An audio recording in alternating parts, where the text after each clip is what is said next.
Rise and shine, Hoosiers. Welcome back to the Bloomington Breakfast Club. I'm Gabrielle Valenson. And I'm Juliana Mary. Little 500 Week is finally here, which is also known as the greatest college weekend in America. We will be sitting down with two riders who have been preparing all year to race in the 69th annual Little 500 race.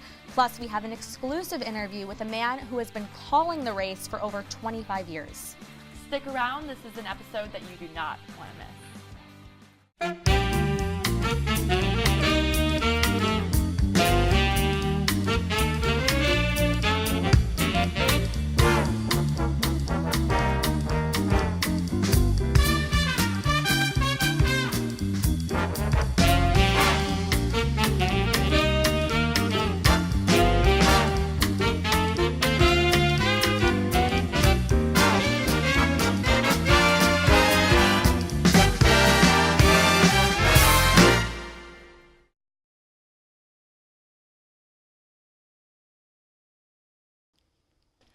We just wanted to start off the show today with some exciting news. Just recently, we got word that the Bloomington Breakfast Club won first place in the Indiana Association of Student Broadcasters College Competition for Best Television Show. We want to thank not only our wonderful crew, but also to all you at home supporting us all 4 seasons. This means a lot to us, and we could not have done this without you.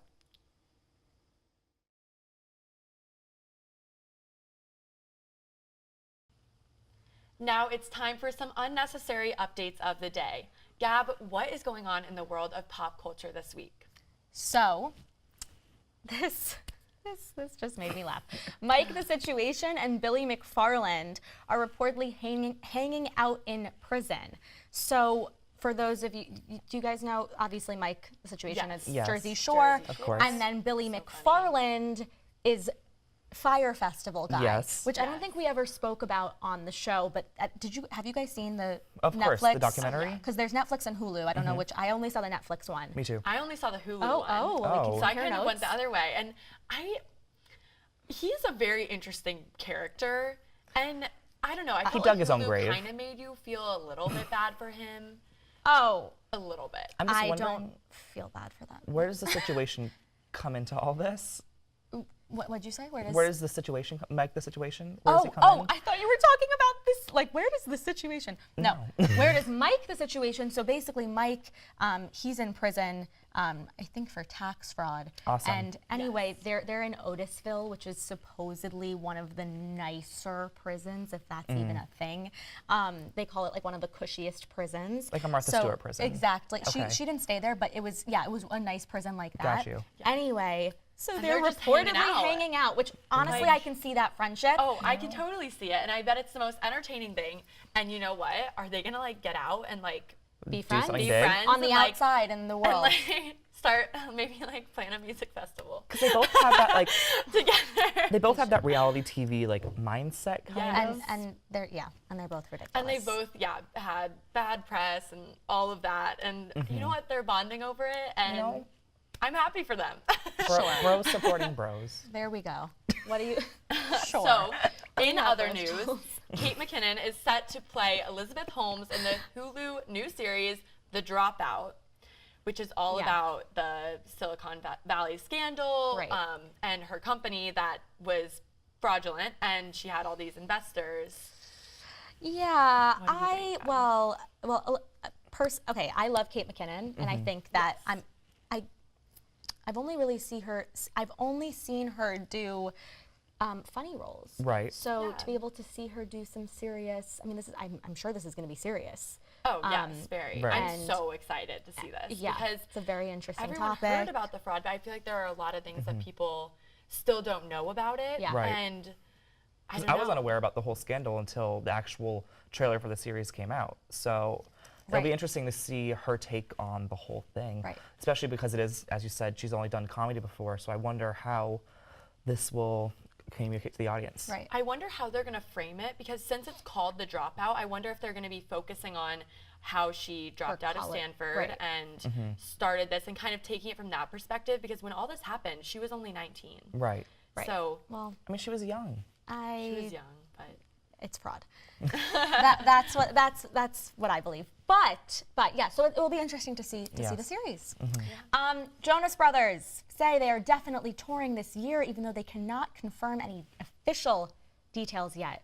How do you guys feel about Joe Bros? I mean, Sucker, how are you feeling? I love Sucker. The most recent song, Cool, was not cool in my opinion.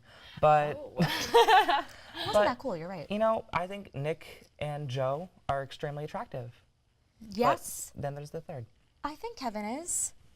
I think Kevin's I've a always cutie. liked I think Kevin. that they're all cuties, but I now don't know why I just people do that to Kevin. I just I love Nick Kevin now because I love Priyanka, Yes. and I'm hoping that maybe she'll like kind of be featured in the tour a little bit. I feel like she has to be. They all. I mean, Yeah. they're wives / girlfriend. Sophie Turner's gonna marry Joe.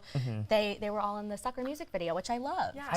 I mean, my first concert was a Jonas Brothers Hannah Montana crossover. So, I would wonder who they would actually go on tour with. That could be interesting because, Right. Joe also has DNCE, but we're not really sure what's going on with Right. them because of the whole Jonas Brothers comeback. So, Yeah, it'll We'll be see. interesting to see how their audience has matured. Exactly. Because it was a lot of our past, but we'll Yeah. see if it Exactly. continues. But in other news, Camila Cabello is set to play her acting debut in a remake of Cinderella. There is word that she will also be involved with the music Yes. in the film as well. Yes. So I love her voice. I think that whatever she does, I'm glad she's doing something like Cinderella where they can incorporate music because I Right. think they're gonna make it. They're gonna make like a Yeah. like I feel like it might be musical. and there was a little bit of backlash on this because people were saying, oh, she's not like the typecast and she's not, how we all pictured Cinderella, which I'm like, this is going to be beautiful. This is going to be, I think, culturally beautiful. And Yeah. I'm really excited to see a different take on Cinderella yes. because we've seen the same story over and over again. We have. I A agree. classic remade. Excited to see it. Very excited. Asher, what do you have for us? So, in recent news, the Avengers Endgame cast has been going around doing lots of press for the media because the movie's coming out very soon. And Scarlett Johansson was asked recently by Jimmy Kimmel about her own Black Widow movie, which would be very cool because Marvel has only had one female-led movie, I which love is that. Captain Marvel. That's great. And they've had 15 other movies come out since the original Iron Man that were male. So it should be interesting to see how they do the second female movie because I think Captain Marvel was very successful. Yeah. Yeah. Are you a Marvel fan? I do like my superheroes, but I like to just watch it because I like to watch like Chris Evans, Yes, Chris Evans. I agree. Yes. Okay, well, moving on. Everyone has been loving our new segment, Asher Asks. So let's see what Asher has for us this week. Hey Hoosiers, I'm Asher Michelson, TVBC correspondent, and we're here in the IU Media School and at the sample gates today to see what people think about our unnecessary updates for new Asher Asks. Let's see what people think. Hey guys, I'm here with Grace and Lauren. So guys, in the news recently, Marvel's Endgame has been getting a lot of press. And Scarlett Johansson in an interview recently said that she may be having her own Black Widow movie. Do you guys know anything about this? Not really, because I've only seen like 2 superhero movies in my life, which she teases me about all the time. But yeah, she knows way more than me. Are you a superhero fan? Yes, I love Marvel, and that would be super awesome if she got her own movie. I mean, Captain Marvel just got her own movie, so Right. we definitely need more lead female movies. Yeah, I've heard of this. I'm not surprised. They've been talking about the Black Widow movie for a while now, actually, so I think they kind of took their time. But I'm hyped for it. I think it's kind of cool, having a different representation. It's the right step. Also, this would be the second one, and they've had 15 other male-led Marvel movies. Why do you think there's been so little female representation in the Marvel universe? I feel like it's a deeper problem of there just being more historically male superheroes, and I'm glad to see that changing. I feel like as these movies kind of become big cultural milestones on their own, they'll lead to just more representation and more female superheroes in the future.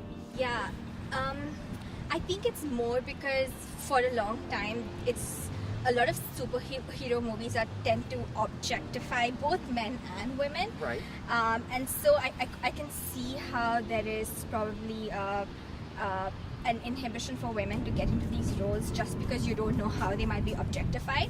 I think the biggest thing that we need is when you do have a women's representation, it shouldn't you shouldn't just look at her as, oh, a woman coming into this role and I'm going to give her all these superpowers, but also think about other women issues and how you can highlight them in these movies. And I think that is important. It's just not about giving a person superpowers, but doing that in a more meaningful way. I've heard rumors about the Black Widow movie for so long, so it would be awesome if it happens. I'm also very skeptical because I've been looking forward to it for so long. But if it does happen, I think it would be better than Captain Marvel, just because Black Widow is someone who's like been around for longer. Well, the Jonas Brothers recently said that they're going to be going on tour. Are you a Jonas Brothers fan? No. No. I remember my first concert was the Jonas Brothers and Hannah Montana collaboration. If you could see them going on a concert with anybody else, who do you think would work with them? I could see them with like Casey Musgraves. I would watch that. Mainly for Casey, but Oh, 100%. We love a country duo. And so if you could see them going on tour with anybody, who would you want to see them with? Maybe Miley Cyrus. Rico. I mean, Hannah Montana would be pretty awesome, but I don't know if I might be pushing it. I have no clue, man. Naked Brother. Oh yeah, Naked Brothers Band. Naked Brothers Band. BTR, big time ride. I don't know. Who would you want to see them with? Absolutely Hannah Montana.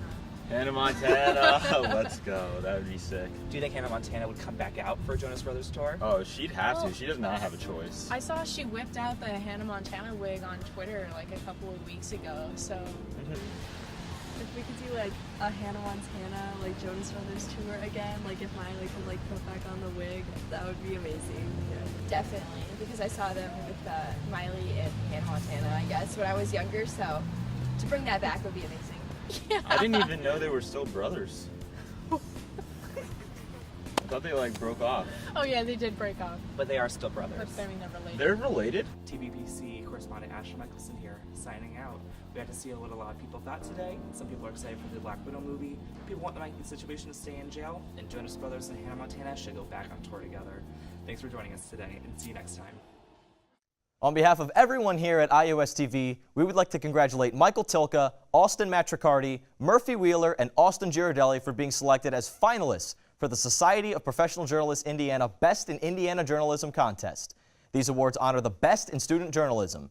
Each of them is a finalist in the television sports reporting category for various stories that they've worked on over the past year. We wish Michael, Austin, Murphy, and Austin the best of luck in the competition. Our first guest this morning has been covering the Little 500 races for over 25 years. That's right, everyone. Please welcome Chris Drosis. Good morning. How are you? Good morning. How you guys doing? We're great. Thank you so much for coming on. Oh, it's my pleasure. We're so excited to sit down and hear a little bit more about how much you've done. Well, we just have fun. That's the whole idea. Yes. Just to have fun with this. I love that. So how did you get your start announcing for Little 500? How did this all begin? Well, I'm an alum of the Acacia Fraternity House, and so I was involved with the race with the fraternity in helping the bike team. Right. And so I learned a lot about the race. And I was fortunate enough to get a job at a local radio station here in Bloomington when I graduated, and I worked at WTTS. Wow. And we covered the Little 500 and the whole month of April for the Student Foundation and all the activities that led up to it and everything. And we were trying to put the broadcast team together, and since I had a decent knowledge of the race, they hooked me up and put me on. So we started, my first race on the radio was 1979. Wow. And I did that for almost 10 years, basically. And in 1990, the Student Foundation contracted with ESPN to broadcast the race on the ESPN network. So they hired a local TV crew out of Indianapolis and got local talent. They got Don Fisher, the voice of the Hoosiers, and then they contacted me to be the color commentator. And I did that for 3 years, and that was really fun because we would be at the race and we would call it, and then they would go into post-production and scope it down to an hour, and then they would play it about 4 or 5 weeks later on ESPN. So you got to see yourself on a major television network at the time, so it was pretty cool. What an Wow, experience. that's so exciting. Oh my goodness. What do you do to prepare to announce? I'm sure that there's a lot that goes into it. Well, when you're going to do a broadcast, you have to basically spend time at the track. You learn about the teams, and back then we were pretty much a small operation, so you didn't have people that could go out and get information for you. So what we did is we would go to the track and we'd interview riders, and we would try to highlight perennial favorites and keep an eye on them, and also try to determine if there were any dark horses, and you had to watch practice and learn and get a good grip on what's going on. And what helped me is the college experience of being around Little Five. And you know, one good thing, the cool part is while I was still at school, they were filming Breaking Away. So yes, with 40th anniversary. yeah, and we sat in the bleachers during, you know, and while they were filming the race in the movie at the old 10th Street Stadium. So that is so and cool. a couple of my fraternity brothers were actually smart enough to sit behind the cutters and actually got in the movie. In the movie. Oh my goodness. Well, I didn't know this. That's really cool. That's Yeah, like it's pretty making interesting. history. Yeah. Yeah. Wow. So what are some of the most exciting parts about announcing? Well, the best part of the race is actually the beginning and the end. Okay, when you see the 33 bikes coming around, and when they kick it into high gear and they start racing, it's structured chaos because anything can happen, and you have to be on your toes and be ready for it. So that's probably the most exciting part, because there's ways where the end of the race can be kind of boring if a team dominates, or when you have those last lap sprints, which we're so accustomed to now. Right. And we had a bunch of those beginning in the mid to late 80s and into the 90s, and now up into today. The one cool thing I remember about being a part of it is when Bill Armstrong Stadium was dedicated back in 1983, somewhere around that area, we came up with a radio promotion with a pizza company that was just down the street on Dunn or Indiana Avenue, and it was they had a hot air balloon, and they put me in the hot air balloon, and I broadcast the race part of the race from a hot air balloon that was tethered between turns 2 and 3. Wow. And I stayed up there a little longer than we did, but the wind was blowing, and it kept blowing the balloon down and hitting the fence. So they had to, in the interest of safety, we had to just, you know, but I called over half the race from a hot air balloon. From a hot air balloon. You have all these what stories. An experience. Yeah, that was kind of crazy. Wow. Well, Little Five means so much to IU and the students and the community members, but what does Little 500 mean to you? Well, to me, it's just a great gathering of students and alumni and people to get together for a common cause, which sometimes gets forgotten. This is basically an intramural bike race that raises money for student scholarships. And sometimes it gets a little out of control with technical things and rules and regulations where they just need to keep it simple. And the simplest part about it is it's just a bike race. And it's not about being a professional. There are no professionals riding in it. It's all amateurs. And it's supposed to be fun. And it has grown into this huge weekend. And you can go back and look. Little Five was crazy back in the 70s, but now it just gets bigger every year. And I hope the tradition can continue. Yes. That's my wish. Tradition. You know, and basically have fun. Mm-hmm. Yes. Thank you so much for coming Oh, on. you're welcome. Sitting down with us for a little and telling us your story. This is a very cool guy. Yeah. I feel like so you have experiences. a lot of. I feel like if we had more time, you'd have a lot of stories to tell us. Oh yeah, we could go forever, but we don't really want to do that. Thank you so much. And when we come back, not only will we be sitting down with 2 Little 500 riders, but we'll also get our workout in. That's right, we got bikes and rollers in our studio today. So don't go away, we'll be right back.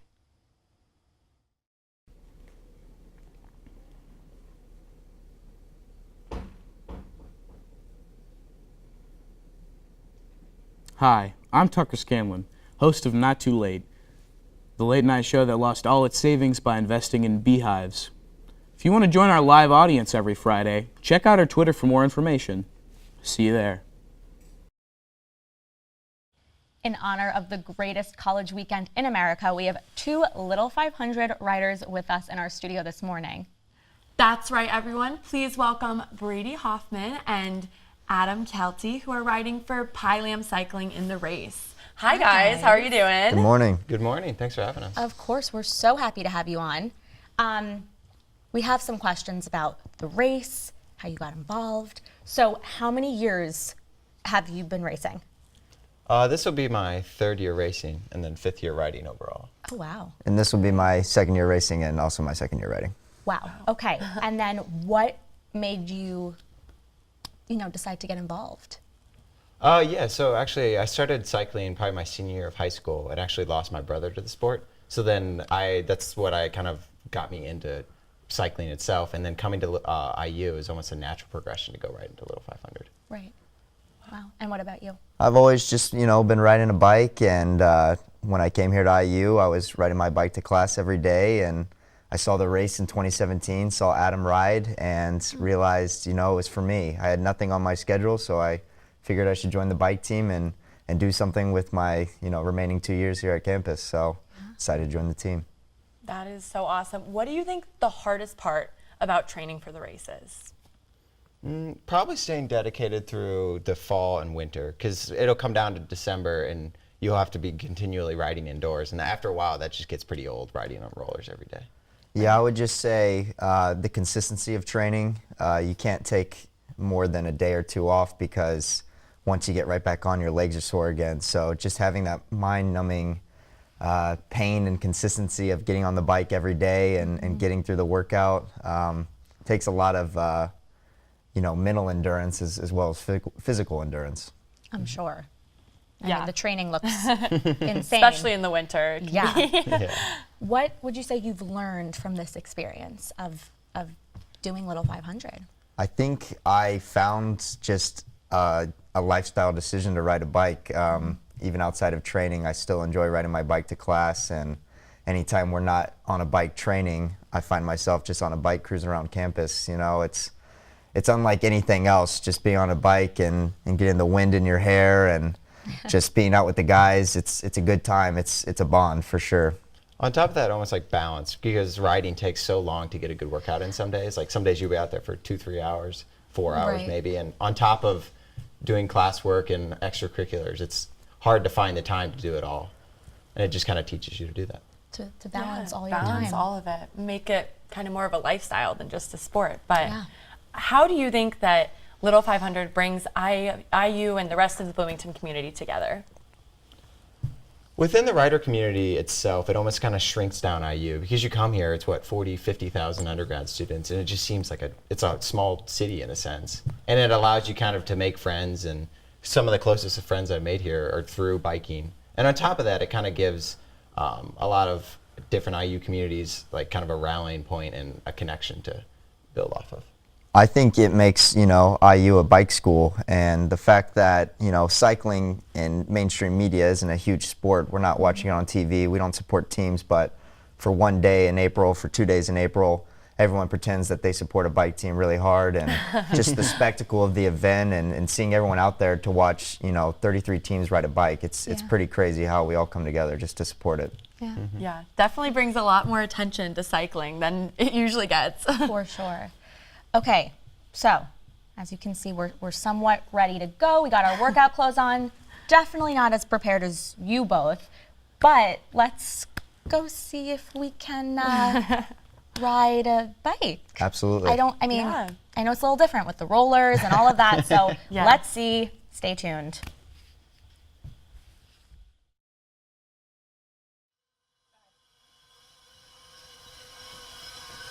Wow, you guys. This is Little 500. This is Little 500 right here. So how often do you guys practice? I would say we ride probably 5 to 6 days a week. About 2 hours a day at the track usually, and then on the weekends we'll either be out on the road or indoors. And tell us about the rollers, because I feel like this makes it so much more difficult. So the good thing about rollers is you're always locked in and focusing on your balance too, which is like a good simulation of the race. You know, you always have to be mindful of like your surroundings.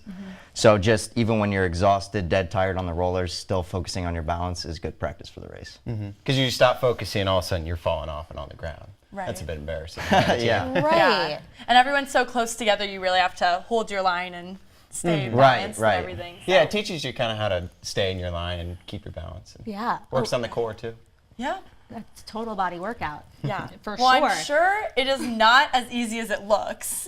No. Oh, you guys make it look so easy. You guys want to give it a try? I think that we want to. Sure. Sure. Do you think so, Gab? I'm sure. Yep. Okay. We're gonna have to lower this because it's just too tall. Okay. I think listen. This can go one of two ways. I don't. Which side am I getting on? Probably side. this side. Yeah, Okay. it'll be a little bit easier. I'm a little Here, I'll be worried. stand up next to it. I'm a little nervous. Joel. I have How a little are bit you? of experience You have with this. You so have experience. Yeah. For those of you who don't know, I've Juliana, been training for a little while, so hopefully I don't embarrass myself, but I tend to. I would just say too, it'd probably be helpful if you guys had padded shorts in the future. Like sometimes on the bike. Oh, yeah. You can, well, I we don't have that. you. So. Probably, yeah.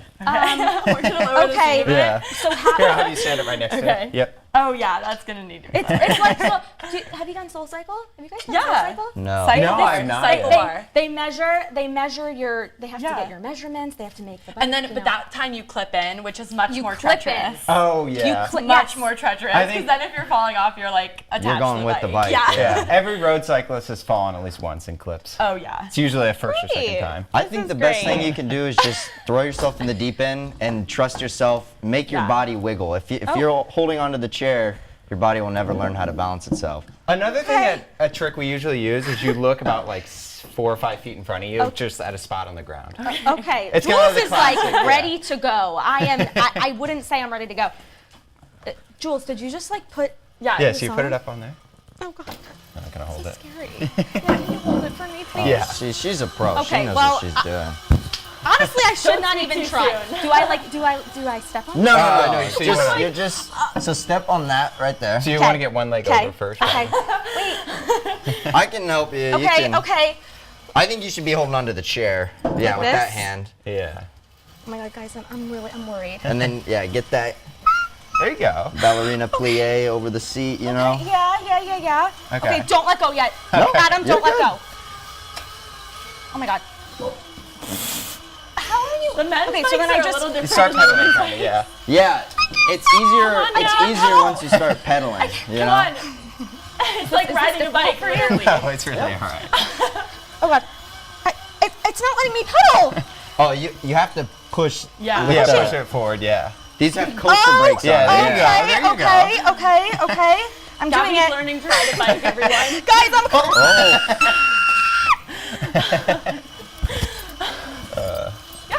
My leg is just completely. Gabby is like a tricycle situation. You know what? I tried. I think that you have to try. I agree. You gotta pedal stroke in. You know what? Let's just keep the cameras on, Jules. I'm not even holding the chair. She's a pro. Really She's a is. Thank you. Of Thank you for course, spotting me. no worries. I've never seen anyone jump on rollers and get it the first time. So Oh, yeah. Yeah, well, Except me. except her. except Juliana. Anyway, I'm a little embarrassed, not gonna lie, but we're fine. We're just gonna keep going. You know It's what? harder than it looks, trust me. Well, thank you guys so much. This was so much fun. We had such a great time. Yeah. I'm just in shock a little bit. I can't believe Yes. that you could just get that right Yeah. away. Yeah, that was Well, impressive. you know, I've had a little bit more practice, but hey, you. we're not racing, so it's okay. Very true. Thank you guys so much for coming on. Yeah, Yeah, absolutely. This was Thanks for so having much us. fun. And thank you for tuning in to the Bloomington Breakfast Club each week. We love having you join us on Monday mornings. Next week is our season 4 finale, and we have a lot planned. As always, we are looking for new members to join our TVBC crew, so please email Bryce at breef@iu.edu if you are interested. See you next week, Hoosiers.